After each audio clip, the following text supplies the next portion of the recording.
Well, welcome everyone. Thanks for being here. This is officially the last weekly water cooler for the year. And we are very lucky and grateful to have Mike Shanahan here with us to talk about NASA Globe Goes to Camp and the impact of in-person conferences at Shady Creek Outdoor School in Nevada City, California. Mike, thank you so much for being a part of it, and know that this is being recorded. So we are going to share this on our YouTube station. For those that can't tune in now, they will have access to this, and we find that these are very popular. For those people that aren't able to join us now, they oftentimes come in and watch the recording. Okay, without further ado, Mike's gonna give us about a 15-20 minute presentation, and we'll have plenty of time to discuss. So Mike, take it away. All right. Hello, everyone. So I'm just going to share my screen. I've got a small little presentation here for you all. My name is Mike Shanahan, and I am from Nevada City, California, Northern California area north of Lake Tahoe. And that is where our Shady Creek camp is. We are a school district. We see fifth and sixth graders for 4 or 5 day program, and we partnered with NASA Goes to Camp a few years ago and was delighted to get this opportunity to do an in-person uh, conference. And so what we found is Globe really matches with our holistic view of teaching science and outdoors, teaching to the whole child with team building and group bonding, as well as science experiences. And so we were able to shine that and gain more knowledge through these in-person conference in April. And so what goals we hit was a mixture of Globe protocols, as well as how we've been implementing them here at Shady Creek, as well as group discussions of what curriculum or what books pair very well with the protocols, and how we can have, because the classroom teacher comes to our site, how they can go and then continue on their knowledge and continue when they go back home as well. And so at the end of this conference, we had implementation plans, which look like posters. And it was great because there's 20 participants. We had classroom teachers. We had the local U.S. Forest Service Department send out someone.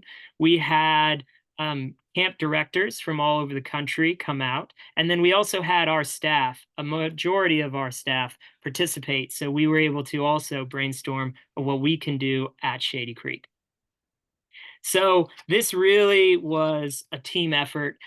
Amy and Tina, our middle photo there, they're incredible. They are amazing people, amazing presenters, and they really helped a lot with making plans with us.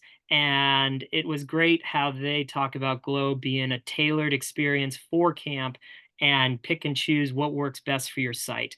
We had all kinds of weather. We had a bit of snow, to Amy's delight, and we had sun and rain. It was a mixture, and that was a really great showing on how NASA protocols can really be done in different types of places and weather throughout the experience.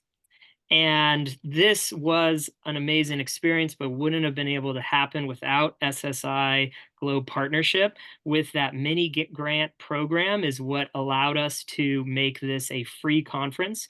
They had to pay for travel, so that was a good incentive as well. So it wasn't completely free, but it gave a level for our local teachers and for our staff to be able to participate. And being on site, it was meals included and housing. So big thanks to our Sutter County Office of Ed, who also valued it and was like, yes, we're going to make this happen. And then a big thank you for the Globe office, particularly Haley being my contact was really helpful. As the first time I've dealt with a government grant before, and there was lots of great conversations on how to make this happen. So it was a really great experience. As you can see in this, we had different our kite protocols being done. We did trees, we did land cover. We also did some different particulate protocols and clouds. And then we were able to show off a little bit of what we do at camp. We have a Raptor Center. We're big on near the Gold Rush. California Gold Rush happened near our site. So we have a soils class that really paired with soil protocols, and everyone got to do a little gold panning and rock identifying. So it was a really good pairing, as well as a whole list of different books that we discussed and what works great, because everyone loves a good story. So at the end, the outcomes were amazing. The posters all focused in different ways. Some focused on what, as we see on the right, what books we should have at our site that connect specifically to the color code of what classes we're teaching, to holistically where we can add in NASA into everything we do.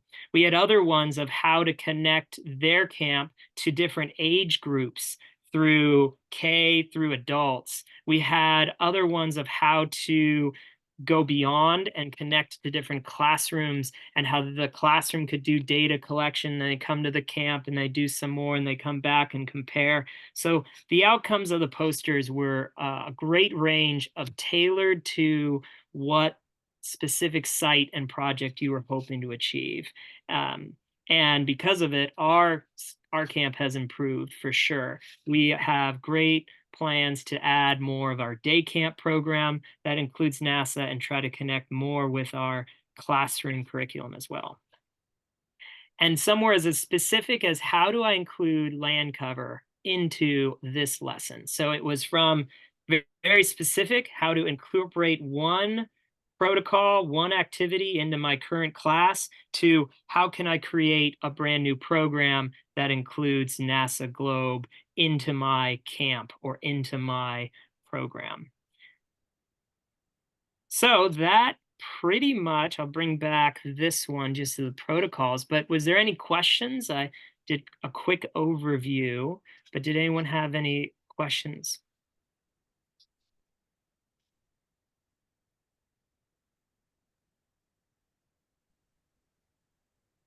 I have a couple of questions. Thank you, Becky here.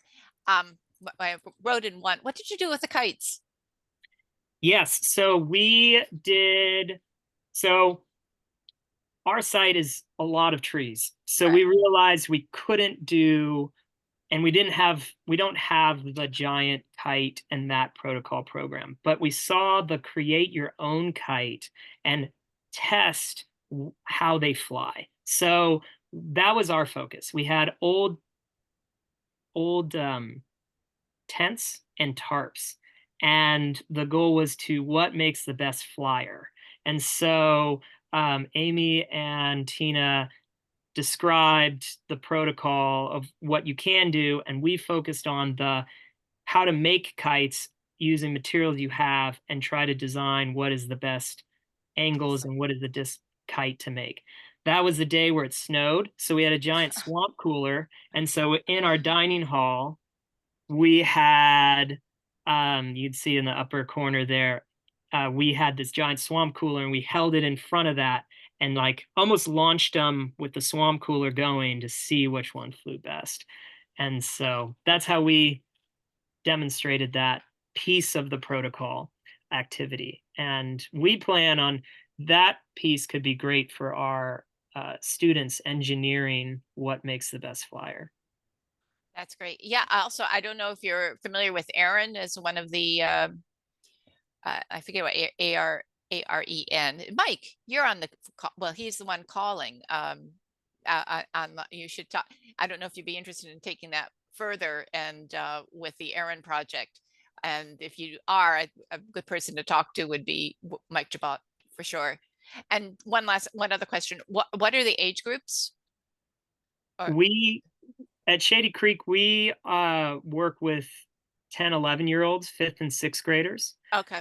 We had other camp directors, one from Oregon, that they work pre-K to 2nd grade. We had another camp director mainly works with students with special needs, and then they maybe folks more in middle school, high school. We had another camp that was high school. So the group that we represented on this conference, it was a huge age group, but that's what I appreciate about these protocols is they can be adapted and changed to meet any grade level. Great, thank you. It's fantastic to learn what you're doing. Thanks, Becky. And again, because we have a small group, you can just unmute and ask a question, or you can raise your hand or put it in the chat. Mike, I did just put a link in there for the Erin project that Becky was talking about, so you may want to take a look at that when you have time. I think it would be right up your alley, it sounds like. Yes, thank you. Mitch. Yeah, go ahead, Mitch. Yeah, I was part of some of that training. At the time, we were looking at remote vehicles. They had made a dune buggy, a robotic dune buggy, and they had made a boat.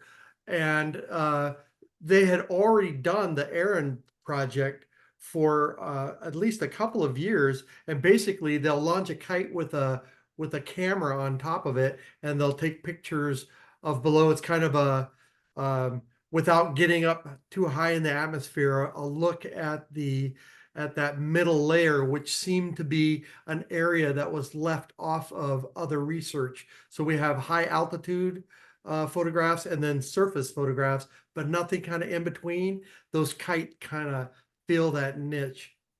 So and also not just cameras, but you can have the sensors that will do temperature and barometric pressure and relative humidity and things like that as well. I think they did some during this last eclipse, but I know I've seen some interesting data from the 2017 eclipse of some of those sensors flown on kites. So nice, yes. Cool. That would be awesome. This is now before drones, became a little bit more commonplace. At the public lab, I went and learned how to fly a kite and make with plastic bottles, and put a camera on. It was because you had to keep it steady, right? So they had these inexpensive do-it-yourself ways of making something fly straight up and down. It was a lot of fun, and then anyway, moved on from there to drones, but that's how I got started with that whole type of technology. It was fantastic.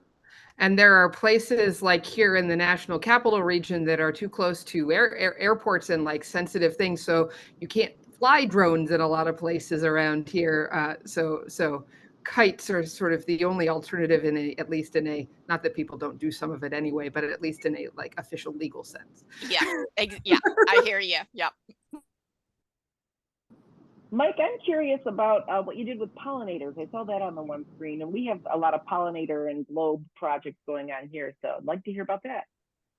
Yeah, that's Tina's newest protocol that she shared. And there's a lot you can do. We did a bumblebee dance, if you will, a pollinator dance, and we showed different books that can connect to that. There was an activity where she showed where you can do pipe cleaners and then like different Kool-Aid powders and showing the different colors of going to different places.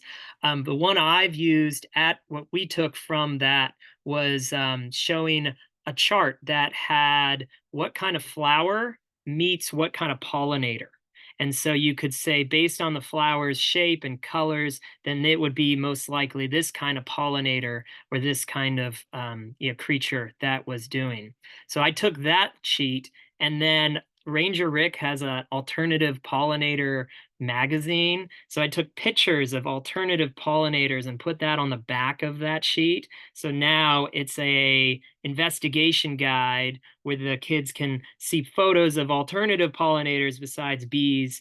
And then on the other side, they can look at the chart. So they'll identify a flower, they'll look at what parts of the flower they see, and then they can figure out, oh, well, what kind of pollinator must be around here? And something that we compared was, let's go in the forest and see the wildflowers versus what's in our garden. And so the garden, we might be planting flowers and things that would that pollinator be here versus it's wild. So it must be, this pollinator must be somewhere around here. And which one would best fit our environment? That's great. Thank you for sharing that.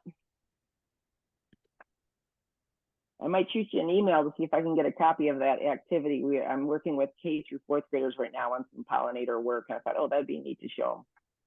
Yes. And then another avenue I'm thinking about doing is maybe a picture of a flower and then that same flower in a UV light, and how that some of the pollinators have those different you sees a flower differently than we see it. That's another avenue I'd like to look into more. That's great. Any other questions for Mike? Mike, this is the other Mike. I apologize for calling from my car, and I apologize if I missed this. How many hours did you have with a camper? For our normal program is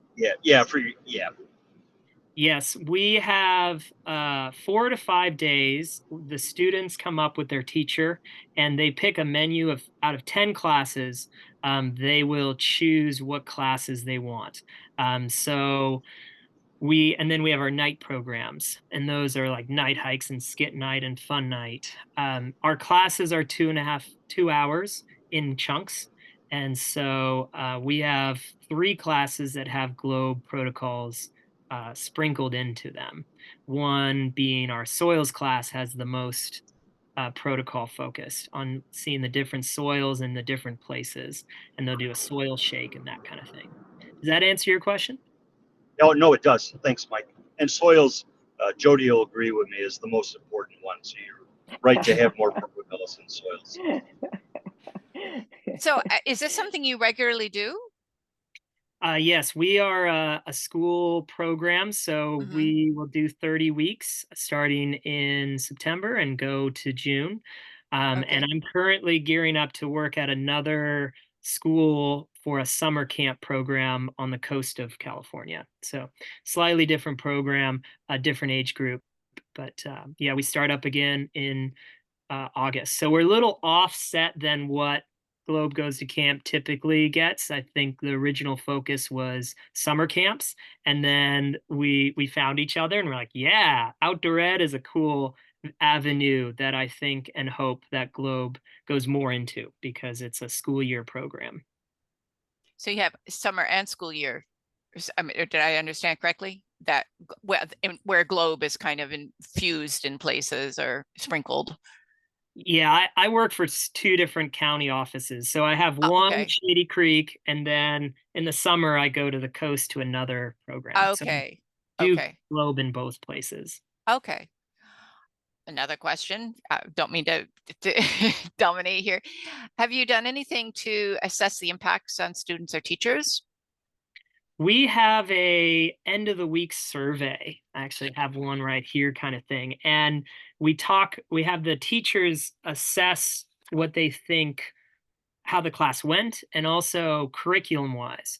And we get feedback all the time of how excited they are that NASA GLOBE is a part of this program. They think the curriculum has elevated because of it.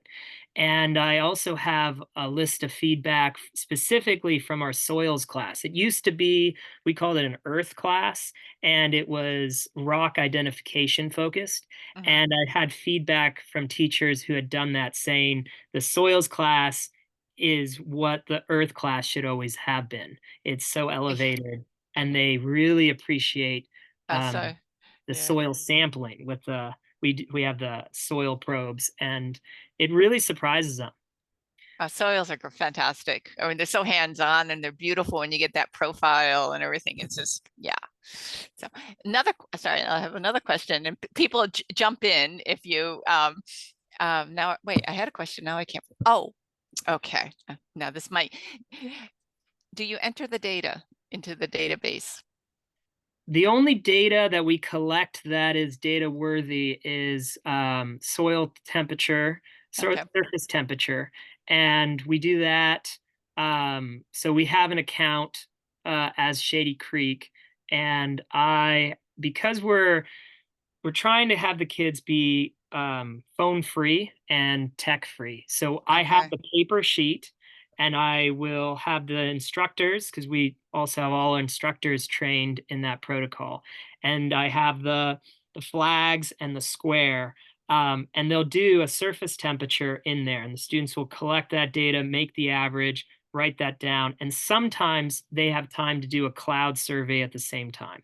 So we don't collect a lot of data, but when that forest class is chosen, we've submitted some.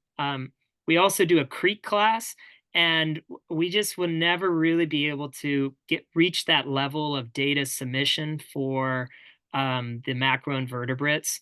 Mhm. Eventually, maybe we'll look into temperature and chemistry composition, but our class is really focused on, based on the species you find, will tell the health of the habitat. So I do appreciate how Globe has that. You can just go through these steps, and it's building some building blocks for in the future. They will go through that, but that's the only one we really submit to. Okay. Thank you. That's I think it's actually come up, and I'm trying to remember. It might have been the tech working group that we were actually talking about the macroinvertebrates protocol, which I confess I have not actually gone through the GLOBE macroinvertebrates protocol. But before I worked at Goddard, I was a middle school science teacher in Montgomery County, Maryland, and Montgomery County had a week long. Well, it didn't end up being a full week. It was a week for this, but we split the sixth grade into two halves. But we had an outdoor education center that was owned by the county, and so every sixth grader got the chance to go to this outdoor ed. And one of the things was macroinvertebrates. This was before I was super familiar. I mean, I was sort of vaguely aware of GLOBE, but wasn't as involved in it. And the kids really enjoyed it. But I need to go. This is the second time it's come up that somebody's doing that, but maybe the GLOBE protocol is a little bit, I mean, maybe too involved or too complicated, or it might be something worth looking at to see if because it is a really interesting one, and the kids loved getting in the stream. So I don't know, maybe Becky, there's some things we can look need at. The macroinvertebrate GLOBE protocol has got to be simplified. It is too complicated, and there's historical reasons for that and so on. But that's something that really needs. I hate to say I'm working for GIO, but don't use the GLOBE macroinvertebrate. Go somewhere, save our streams. That's a better protocol. But so there's two independent data points, Becky, which it sounds like you already knew, but two people that it's in two different settings that it's been brought up that we'd love to do the GLOBE macroinvertebrates, but it's a little bit too much. It's too much. I think the writing's on the wall, Becky. Add that to the to-do list at some level of priority. I don't know where it falls on the to-do list. Well, Mike and I will take note. Go ahead, Mitch. You look like you have something to add in here. Go ahead.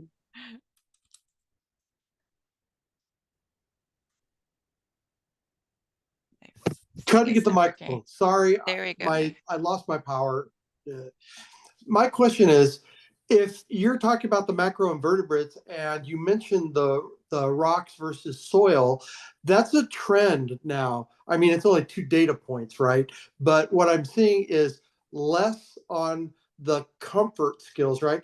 So looking at things like rocks, it's just identification, right? Very low level stuff. But when you look at soils, you're talking about an integrated process. So I would say that the same thing happens for this protocol as well. So if we're looking, that's just my thought.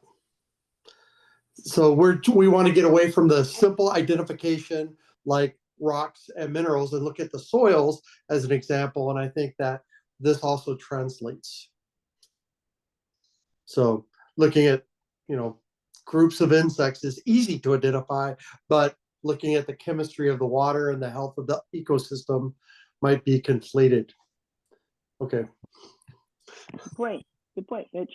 And Mike, I know that sometimes it's complicated to enter the data, but I think the group around you wants to support you in saying, oh, if you could get some of the data up there, that would be great. And one of the things I think is really empowering for students, and I get totally like the no phones, no tech, this is camp, which is great. But maybe if they enter some of the data, the next day, whoever during the introduction could show them a little bit about what it looks like up on the GLOBE website, because I've never had a student who didn't smile when they saw their data up posted. And I'm talking all the way up K through my college students. They just love seeing that they contributed data to a database. It's really powerful, I think. Just a little bit of data, having that data, showing them that they contributed, to this worldwide database, and talking about how maybe they'll stay with GLOBE when they go home through the GLOBE Observer app and other ways. I think that would be great. I like My that two piece. cents. Yeah, I currently have a past old one where it shows the satellite imagery and be like, this is an example on this day. But I like that idea of trying to, and I've tried to send that picture back to the school, but by the time I get it, a week or two later, they're already gone from our site. So sometimes that's hard to track it for me to try to get it back to the students. I'd be interested if there's a way to, yeah, the macroinvertebrates data collection is tough for the randomization part of it. And also the stream marking is a little challenging to figure out the habitat. But I love that idea of the students figuring out did they collect it in the sandy part or the rockier part? That was a really cool addition. And also the literature that Globe has put out, like the scoops on soil, that is such a perfect story to intro our soils class. We read the story and say, now we're going to do what Scoop did and go through that. So we were tuned into during this conference. It was called Critter. I'd have to look it up, but it was a book just on that. It was macroinvertebrates, critter hunt, and that's now our new intro for that class. It's great. And I know Kevin Sikowski, the lead surface temperature scientist, is on the call with us right now. So when you were talking about pollinators, one of the things that we've done is we've had kids take surface temperature data, very easy to enter, very easy, okay? And then we looked at like the habitats where the pollinators are and compared them to places where habitats where pollinators aren't. And just looking at the temperature of the surface is just a really great way to think about, hey, they're going to go find the ideal environment for a pollinator. And so, the pollinator surfaces are probably going to be cooler in the summer, I'm hypothesizing, but might be a cool investigation, quick, simple, and a way to get them to enter some data that's manageable for your situation. And look at Kevin turned on his camera as soon as I said surface temperature. Well, yeah, but I'm also here finally. So I have no idea what anybody's talking about. It's nice to see everybody though. Mike had a great presentation on his camp program and a conference that they did around the camp. They earned one of the mini grants from the U.S. office and did some had classes and protocols using GLOBE. Mike, also about the macroinvertebrates, I haven't kept up on the literature, so I don't know if things have evolved. But if you want to connect it to water quality assessment with the types of macroinvertebrates, it's generally in the riffles. You see what the community composition in those to see if there are those types of larvae or whatever that are need the high oxygen and water quality. So yeah, I mean, if you have a variety of different habitats, and that could be the objective, seeing what there are in these different habitats. But if you then want to relate it to, is this good quality or bad quality stream environment, whatever, it's generally the riffles where you look. If what you may have already known that, but just if you need to prioritize what the students do. Great conversation. Anybody else have anything for Mike? Or Mike, anything else you want to share? I'll add to, I really enjoy the macroinvertebrate stuff and catching things. And I don't know that any of our teachers have actually implemented macroinvertebrate. No. Maybe the one at the environmental school, Laura Kubiak might have done it once. They have a stream behind their school. But we've supported some teachers on the Maumee River when they've taken school trips to the Maumee River, and then we'll have a station do macros with the kids. And that seems to work, but also, yeah, very difficult, I would say, for most teachers. If I were a biology teacher, I'd be doing that, But we find that the biology teachers aren't engaged in GLOBE very much, which I don't understand. But a lot of them are really focused on microbiology, I guess. Maybe that's the reason. I think this is a protocol that has a lot of potential because, like for us in California, we have 24 outdoor ed programs like us through counties, and many of them do a pond study or a creek study. And what we were doing already was very close to what the broad goal of it. And I think it would be so cool to get more outdoor eds connected to it. Um, Particularly our area, because we're in a major delta region and we're in the headwaters, and we have students that go and see a salmon float and see the salmon go upstream at a different grade, and water is what could connect them to their third, fourth, fifth grade field trips. And many do a macroinvertebrate investigation already, and I just think that has a lot of great potential.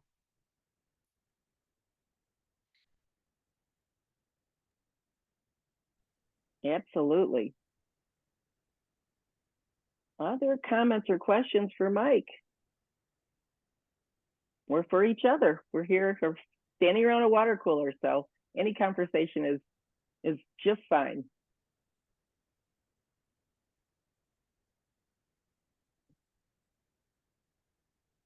Well, let me just ask something. So, Mike, you're in California. Mitch, where are you located?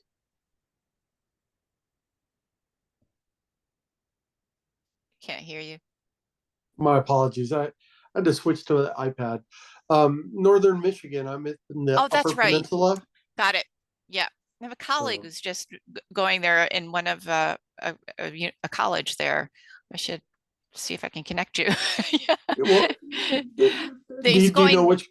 Are they I an don't. engineer? Or? No, he's actually a sociologist, and he's going way far up in the Northern Peninsula to one of Michigan? the campuses there. I should find out. Okay. He's an environmental sociologist. Yeah. Okay. What's his name? I'll check my records. Oh my gosh, come on. Dan, what's Dan's? It's okay. It's all right. I I actually have a I'm getting meeting old. I blame it on COVID, I lost my temper. Yeah, I work much better with the departments outside of my own department, so I'll be able to run across people. But we do Okay. have an engineering school, Michigan Tech, and they're more Okay. of the science. We're more of the normal school for teachers and nurses. Okay. So, but we do have a very cool anthropology and forensic science school, Yeah. and Oh, they've been cool. hiring people like crazy. In fact, we have one of Dr. C's graduates at our university. I can't get her involved, but she is talking to me now. That's a big move. That's good. That's great. That's great. And Sane, did I pronounce your name correctly? You are correct. My name is Sanae. Yeah, you are correct. Okay. Where are you from? From Japan, but now I live in Tennessee. Ah, very good. Yeah, originally from Japan. Thank you for Okay. asking. Ohio Thank you. gozaimasu. Ohio gozaimasu. Thank you. Yeah, thank you so much. Yeah, I'm so excited about to hear your experience, and this program is very interesting. And someday I hope my son join you someday. Thank you. Thank you. I think I know where we're at the others. That's great. That's one of my favorite things about GLOBE, is making these sorts of connections, right? Yeah. All right. Well, I guess without further ado, we can bring this water cooler to a close. The new schedule for water coolers will be posted sometime this summer, so please keep your eyes open for that. We'll start a new round, I think starting in September. And we'd love to have you come back to water coolers and or share by leading a water cooler some of the good work that you're doing.